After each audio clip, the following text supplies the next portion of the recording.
بسم اللہ الرحمن الرحیم۔ ناظرین، آج کا چوتھا ویلاگ پیج 398۔ ناظرین، قرآن کریم کا ترجمہ، تشریح اور تفسیر آپ کی خدمت میں پیش کیے جا رہے ہیں۔ معارف القرآن جلد اول، سورۃ الفاتح سے لے کر سورۃ البقرہ، پارہ اول تا پارہ تیسرا، رکوع 8واں۔ رائٹر اس کتاب کے مفتی اعظم پاکستان حضرت مولانا مفتی محمد شفیع صاحب رحمۃ اللہ علیہ۔ بسم اللہ الرحمن الرحیم۔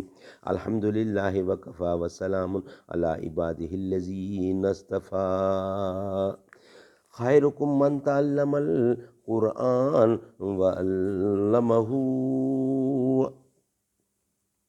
اقبال بڑا اپدیشک ہے، من باتوں میں موہ لیتا ہے۔ گفتار کا غازی تو بنا، کردار کا غازی بن نہ سکا۔ ابو بکر تو ابو بکر ہے، نبی اکرم کا ہم سفر ہے۔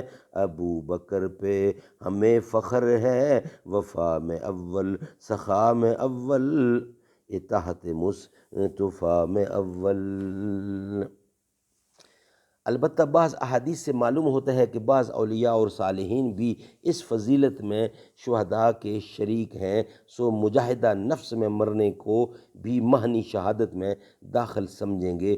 اسی طور پر وہ بھی شہداء ہو گئے، یا یوں کہا جاوے کہ آیت میں شہداء کی تخصیص عام قرون کے اعتبار سے ہے، شہداء کے ہم مرتبہ دوسرے لوگ صالحین و صدیقین کے اعتبار سے نہیں۔ اور اگر کسی شخص نے کسی شہید کی لاش کو خاک خوردہ پایا ہو تو سمجھ لے کہ ممکن ہے کہ اس کی نیت خالص نہ ہو، جس پر مدار ہے قتل کی شہادت ہونے کا، اور صرف قتل شہادت نہیں ہے۔ اور اگر فرضاً ایسا شہید خاک خوردہ پایا جاوے جس کا قتل فی سبیل اللہ اور اس کا جامع شرائط شہادت ہونا دلیل قطعی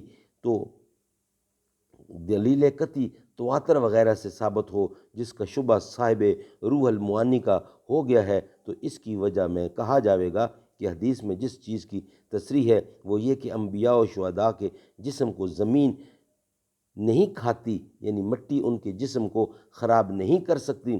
اجزاء ارضیہ، مٹی وغیرہ کے علاوہ کسی دوسری چیز سے ان کے جسم کا متاثر ہو کر فنا ہو جانا بھی پھر بھی ممکن ہے، کیونکہ زمین میں اور بھی بہت سی اقسام و انواع کی دھاتیں اور ان کے اجزاء اللہ تعالیٰ نے رکھ دیے ہیں۔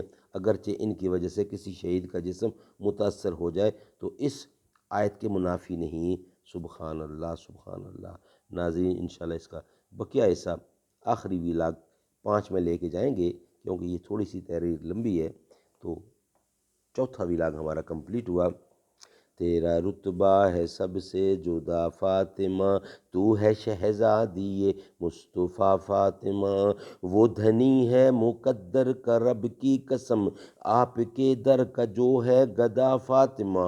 انتہا میری خوشیوں کی ہوگی نہ جب، مجھ کو جنت میں بولیں گی جا فاطمہ۔ میں ہوں شبیر و شبر کے در کا غلام، فضل مولا سے اے سید فاطمہ۔ تیرے غیظ و غضب سے لرزتا رہا ہر منافق، لہیں دین کا خاتمہ، ہر منافق لہیں دین کا فاطمہ۔ آ رہی ہے جھکا لو نگاہیں سبھی، مرحبا مرحبا سید فاطمہ۔